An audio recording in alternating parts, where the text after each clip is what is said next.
ये सारी चीजें सिर्फ उन लोगों के लिए महत्वपूर्ण हैं जो लगातार कोशिश कर रहे हैं कि अपने जीवन को बेहतर कैसे करें, थोड़ा और बेहतर काम कैसे करें, जीवन के दूसरे आयाम को कैसे खोलें।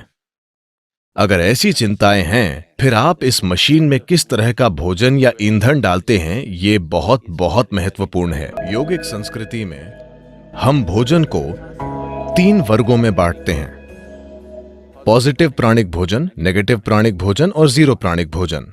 पॉजिटिव प्राण का मतलब है कि जब आप उसे खाते हैं तो वो शरीर में एक तरह की प्राणिक ऊर्जा लाता है। नेगेटिव प्राण शरीर से ऊर्जा निकाल लेता है। जीरो न देता है न लेता है, उसे बस स्वाद और आलस के लिए खाया जाता है। तो If you eat positive pranic food, energy will reverberate in a dynamic way. अगर आप पॉजिटिव प्राणिक भोजन खाते हैं तो ऊर्जा सक्रिय रूप से स्पंदित होगी। खासकर कुछ चीजें जो बहुत ज्यादा पॉजिटिव हैं, उनमें से एक है सफेद कद्दू। सफेद कद्दू बहुत ज्यादा पॉजिटिव है। आप मेरे ख्याल से इन दिनों आप सिर्फ उसे अपने घर के सामने लटकाते हैं या सड़क के 3 कोनों पर तोड़कर भैंस को दे देते हैं, लेकिन आप उसे नहीं खाते। नहीं, इसे खाना चाहिए क्योंकि इस सब्जी में इतनी ज्यादा प्राणिक ऊर्जा होती है। आप उसे अपने घर के सामने लटकाते हैं ताकि वहां अच्छी ऊर्जा हो, लेकिन अगर उसमें इतनी ज्यादा ऊर्जा है तो क्या उसे अपने अंदर डालना अच्छा नहीं होगा? उसे आपके अंदर डालना अच्छा है, खासकर अगर आप इस पर कई प्रयोग हुए हैं। अगर आप रोजाना 1 गिलास सफेद कद्दू का जूस पिएं तो आपके शरीर में कैंसर कोशिकाओं की संख्या बहुत कम हो जाएगी और आप साफ तौर पर देखेंगे कि आपकी बुद्धि की तीक्ष्णता बढ़ जाएगी। खासकर बच्चों को सफेद कद्दू का जूस जरूर पीना चाहिए। रोज सफेद कद्दू खाने से आप साफ साफ देखेंगे कि आपका दिमाग बहुत स्पष्ट और तेज हो गया है। कुछ हफ्तों तक सफेद कद्दू का सेवन करने से ही यह दिखने लगेगा। आप देखेंगे कि सुबह आप कॉफी पीते हैं, वो आपको चिड़चिड़ाहट के साथ ऊर्जा देता है। आप 1 गिलास सफेद कद्दू का जूस पिएं, वो आपको जबरदस्त ऊर्जा देगा। साथ ही वो आपको बहुत बहुत शांत भी रखता है। आप उसे जितना पी सकें उतना पीना चाहिए। लेकिन वे लोग जिन्हें अस्थमा है, जिन्हें आसानी से सर्दी खांसी हो जाती है, ऐसे लोग अगर सफेद कद्दू का जूस पिएंगे तो आपको तुरंत सर्दी हो जाएगी, क्योंकि ये शरीर को ठंडा करता है। अगर ऐसी समस्या है तो ऐसे लोगों को हमेशा सफेद कद्दू के जूस में थोड़ा सा शहद या काली मिर्च डालकर पीना चाहिए।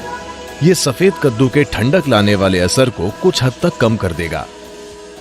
जब हम जिंदा रहने के लिए खाते थे तो हमें जो मिलता था हम खा लेते थे। अब जबकि हम चुन सकते हैं, हमें वो चुनना है जो शरीर के लिए सबसे अच्छा है। अगर हम इस तरह नहीं चुनते तो हम किसी तरह जीकर चले जाएंगे। ये सारी चीजें सिर्फ उन लोगों के लिए महत्वपूर्ण हैं जो लगातार कोशिश कर रहे हैं कि अपने जीवन को बेहतर कैसे करें, थोड़ा और बेहतर काम कैसे करें, जीवन के दूसरे आयाम को कैसे खोलें। अगर ऐसी चिंताएं हैं, फिर आप इस मशीन में किस तरह का भोजन या ईंधन डालते हैं, ये बहुत बहुत महत्वपूर्ण है। धरती पर पाया जाने वाला इकलौता पदार्थ जिसकी रासायनिक बनावट लगभग इंसान के खून की तरह है। अगर इसका यूं ही सेवन किया जाए तो इसका एक तरह से असर होता है। अगर इसका सेवन ठंडे पानी के साथ किया जाए तो इसका असर अलग होता है। खून की रासायनिक बनावट को संतुलित रखना और खून को शुद्ध रखना, ये चीजें जरूर होंगी। बच्चों की बौद्धिक क्षमताओं को बढ़ाने के लिए ये एक अद्भुत आहार है।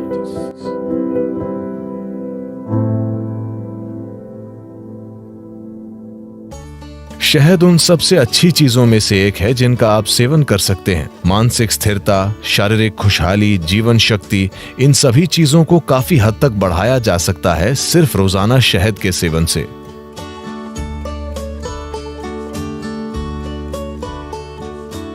शहद इस धरती पर पाया जाने वाला इकलौता पदार्थ है जिसकी रासायनिक संरचना लगभग इंसान के खून की संरचना की तरह है। अगर आप कुछ चीजें बदल दें तो ये लगभग खून जैसा है। शहद का दैनिक सेवन आपके स्वास्थ्य के लिए बहुत कुछ कर सकता है, खासकर वो लोग जिन्हें अधिक बलगम की समस्या है। यह आपके दिल के लिए बहुत अच्छा है, आपके दिमाग के लिए अच्छा है, यह आपके मन को सतर्क रखता है और ये बहुत ऊर्जा देता है।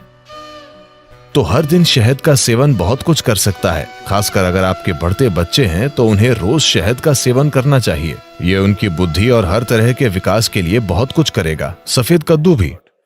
सफेद कद्दू और शहद दोनों चीजें एक साथ मिलकर बच्चों के लिए एक शानदार आहार हैं, उनकी बौद्धिक क्षमता को बढ़ाने के लिए। सभी चीजों में एक मूंगफली।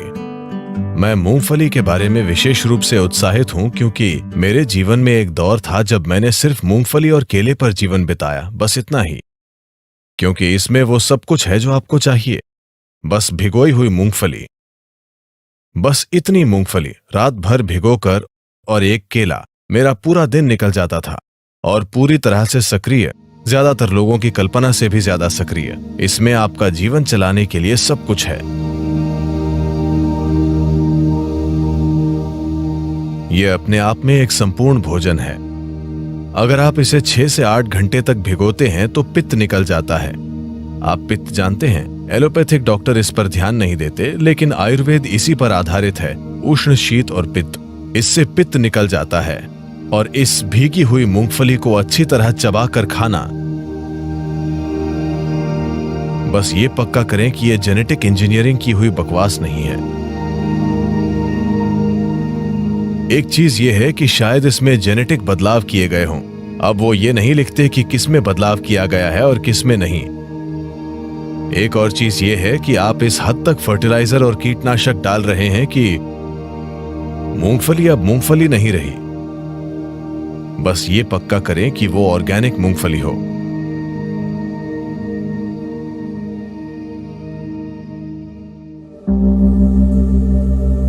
अगर आप नाश्ता बनाना चाहते हैं, आप एक रेसिपी चाहते हैं, तो मुट्ठी भर मूंगफली लीजिए, उसे 6 से 8 घंटे तक पानी में भिगोइए, इसे मिक्सर में डालिए।